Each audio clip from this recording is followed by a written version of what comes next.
Des mesures inédites pour lutter contre l'argent sale dans l'immobilier au Royaume-Uni. C'est la première annonce du Premier ministre britannique David Cameron à l'ouverture du sommet anticorruption à Londres. Une annonce qui vise les sociétés offshore qui possèdent plus de 100 000 logements en Angleterre et au Pays de Galles. Autre décision, la mise en place d'un échange automatique d'informations sur des registres avec les dépendances de la couronne, comme par exemple l'île de Jersey.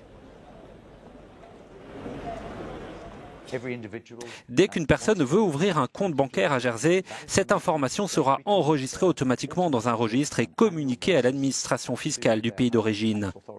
Jersey n'est donc plus un paradis fiscal, c'est une étiquette qui doit être consignée dans les livres d'histoire.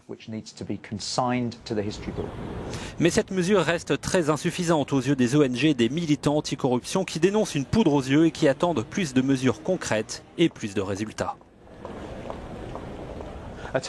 Un paradis fiscal existe pour le bénéfice de personnes qui ne sont pas là physiquement et qui offrent un voile de secret pour vous assurer que personne ne peut être identifié.